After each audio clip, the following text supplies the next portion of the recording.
Hello, gorgeous souls. Welcome to another fabulous video on star seeds. This one is especially glittery. The Monoceros unicorn star seeds. If you love unicorns as much as I do, you're going to love this video. Well, welcome to my channel, the Starseed Sanctuary. My name is Heather. Thank you so much for joining me. Please take a minute and subscribe to my channel if you haven't already so you can stay up to date with all of the magical galactic content I be creating over here. So let's get into it. All right. In this magical Monoceros unicorn starseed video, we're going to be covering Monoceros, the unicorn constellation, some deep space objects of Monoceros, and there's quite a few. Mythology and symbolism of the unicorn, a little galactic history of Monoceros, the unicorn's mystical connection to Lemuria, Monoceros starseed traits, and how to unlock celestial unicorn magic in your natal chart with unicorn star codes, as well as the Monoceros unicorn alignment. All right, so the Monoceros constellation lies in the northern sky on the celestial equator. Its name means unicorn in Latin. And it was introduced by the Dutch astronomer and cartographer Petrus Placinius in the 17th century. You can find Monoceros quite easily in the sky by finding the three stars of Orion's belt. And the unicorn is kind of almost like stabbing Orion in the side there. The stars of Monoceros are quite faint, so they're a little hard to see in the night sky, but you can identify the general location of it by finding Orion's belt. It is relatively faint, so it only has a few fourth magnitude stars, but it is home to several very notable stars, the famous variable S Monoceritis and Plaskett's star, which is one of the most massive binary stars. Alpha Monoceritos is the brightest star, and it is the magic number 144 light years distant from the sun. In January to February in the Northern Hemisphere, it's a really excellent time because viewing conditions are great. And you can see Monoceros as well by finding the winter triangle, which is this triangle asterism that is formed from Procyon in Canis Minor, a Betelgeuse in Orion, and Sirius in Canis Major. And the unicorn Monoceros kind of is like hanging out in the middle of it. So this is another really great way to identify the unicorn in the night sky in the Northern Hemisphere. So there are some really cool deep space objects of Monocero. It's home to a lot of different ones, including the Christmas tree cluster featured right here on the left top, the Cone Nebula and the unicorn, a feature of the Christmas tree cluster. Kind of look like a Christmas tree. Then we have the Fox Fir Nebula right here in the lower middle, the Butterfly Nebula, one of the most famous nebulas, and the Red Rectangle Nebula, just to name a few of my most favorite deep space objects in Monoceros. And then I really love this little graphic from Atlas Obscura, some super important unicorn facts. So the unicorn, the first written description of a unicorn was in the 5th century by a Greek traveling in Persia, described it thusly. The horn, it had white, red, and black, which is very symbolic of white, black, and red magic. The head was depicted as red, the eyes blue, and then the body white. That was the first written description that we know of on Earth. The unicorn horn properties have, some very interesting significations here. So if it's dipped in food, the unicorn horn can negate poison, apparently. If it's boiled in wine, it whitens your teeth. Unicorn horn powdered is an aphrodisiac, and soaked in water, it's a cure-all for all kinds of poisons. We know the unicorn is Latin. Uni is one, and cornu is horn. There are a lot of different associations with the unicorn in medieval times, as well as on the crests of lots of different royal families. So the cross, which symbolizes Christ, purity, chastity, power, and royalty, all medieval symbols of the unicorn. And alicorns were worth many times their weight in gold, usually reserved for royals. Elizabeth I of England and Emperor Matthias of Austria used alicorns as scepters, apparently. And King Frederick III of Denmark had a throne, and Charles the Bold had a sword hilt and scabbard, both of alicorn. The word unicorn appears in the Bible 9 times. Alas, a minor translation there. Modern versions replace it with an ox, however. Okay. And there is a medieval myth that says you can catch a unicorn by luring it with a verdant maiden who calms it and traps it. The Japanese unicorn, the Kirin, is a vengeful creature and would stab criminals with its horn of justice. And the unicorn horn is called an alicorn, and it's actually a narwhal tooth depicted there as well. The unicorn was believed to purify water by dipping its horn in the stream, and then chunks of the horn were sometimes added to holy water in churches for extra purity. Lots of cool, interesting unicorn facts here.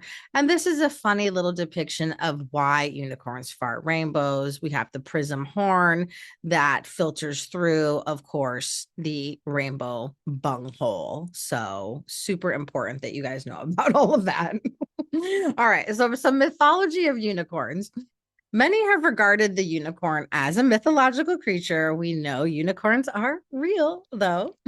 The unicorn can be traced back to the Assyrians circa 2700 BC to 600 BC or BCE, who sometimes recorded this animal on wall paintings. And according to the lore that grew up around the beast, people who drank from the horn of a unicorn were protected from stomach trouble, poisoning, and even epilepsy. It was really a cure-all, or considered a cure-all. From the rhinoceros, the Indian rhinoceros, to the Tibetan antelope, the kayang, the yak, the Arabian oryx, to even the narwhal and the walrus, evidence of the unicorn's natural history goes deep. And unicorn mythology is almost as old as the mythical creature itself. And this book here on the bottom right, The Natural History of Unicorns, is a really cool book. I highly recommend it if you want to learn more about unicorns and their natural history. So, some symbolism of unicorns. Unicorns are regarded as mythical creatures. And from a spiritual perspective, we know that they originate from the angelic realm. They are seventh to ninth dimensional horses with magical horns and one of the benevolent multidimensional beings supporting Earth's ascension process. They radiate pure white light from their third eye chakras, which spiral and appears as a white horn. Unicorns are coming through now to help us on Earth to bring in the new energies of the coming golden age. And it's just no coincidence that we see more and more unicorns on clothing and shops.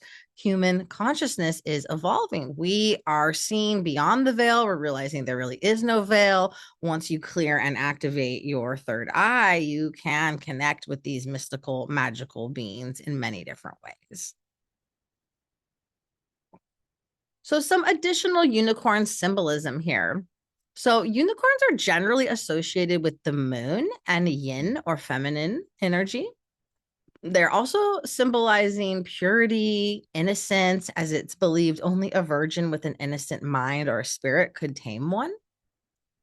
Unicorns symbolize uniqueness and authenticity. There's really no other creature out there like the unicorn. They have their own unique frequency. They really do.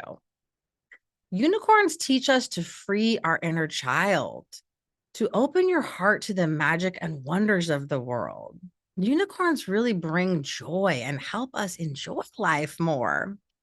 And the unicorn horn is a symbol for third eye awakening.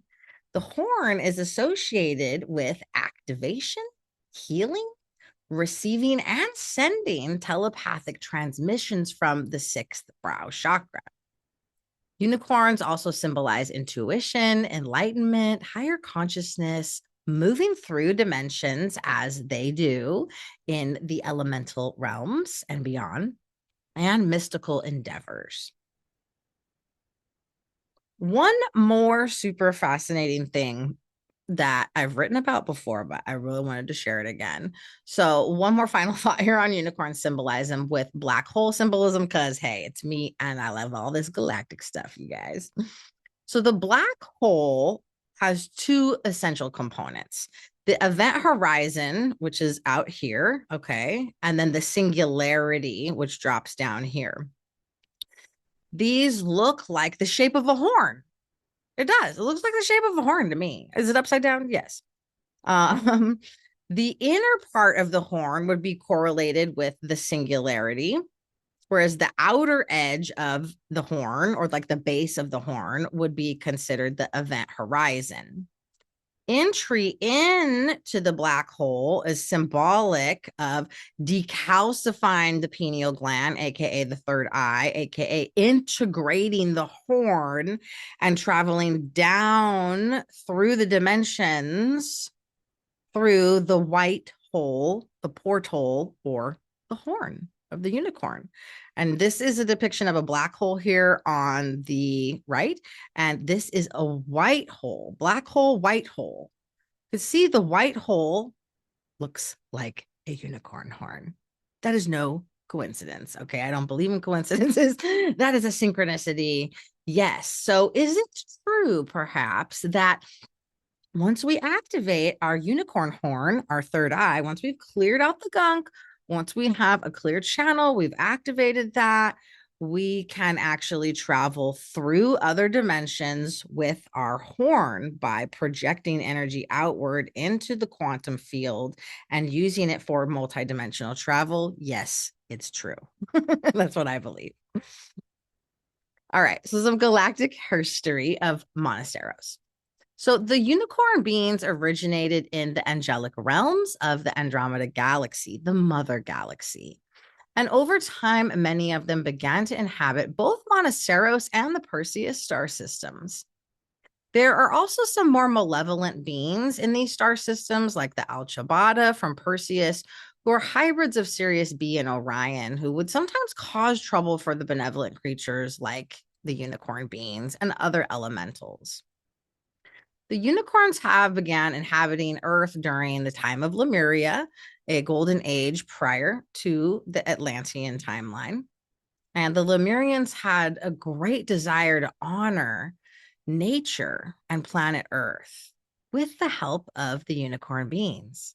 They were powerful healers who drew true light up from four celestial bodies encoded for ascension: Neptune, Mintonka and Orion's belt, Sirius A, and the Pleiades. The Lemurians were able to draw down source light through the cosmic heart and project it into the earth. And this crystallized and helps to form the Lemurian quartz. Many people have Lemurian quartz, but it is important that much of it stays within the earth. If the demand for them is too high, more will be mined and taken from the planet. And the wonderful thing is, we don't have to have a physical crystal to work with them. You can work with Lemurian quartz etherically or energetically without having to have one in your hand. And I talk about how to do this in my Cosmic Crystals course if you want to check that out and learn more about crystal healing and the galactic origins of crystals. So, more on unicorns in Lemuria here. You may have been in Lemuria if you have a deep affinity for nature, love being outdoors, and you feel excited by Lemurian crystals and unicorns. These are all really clear signs. When we connect to the Lemurians, we also invoke the unicorn energy. And in order to connect with Lemurian energy, we do need to raise our vibration to the 5D or higher. As humans, we're mainly operating in 3 to 5D.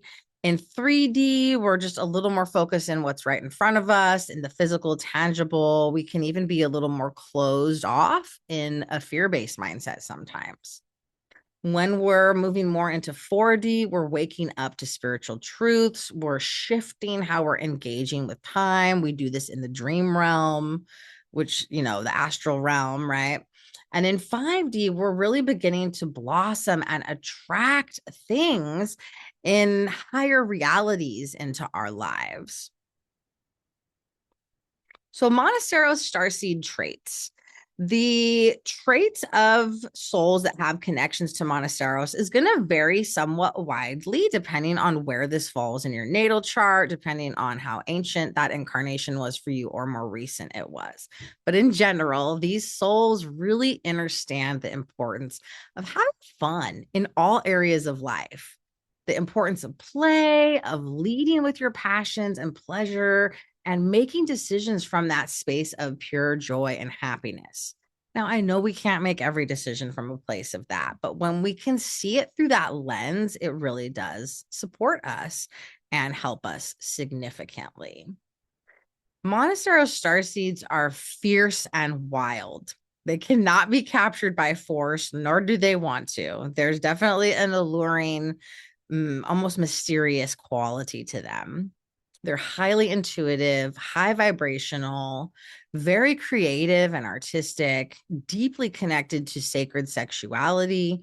They have an ability to activate Kundalini energy, to powerfully awaken the third eye, and enhance psychic gifts of other energy healers, artists, and ascension guides.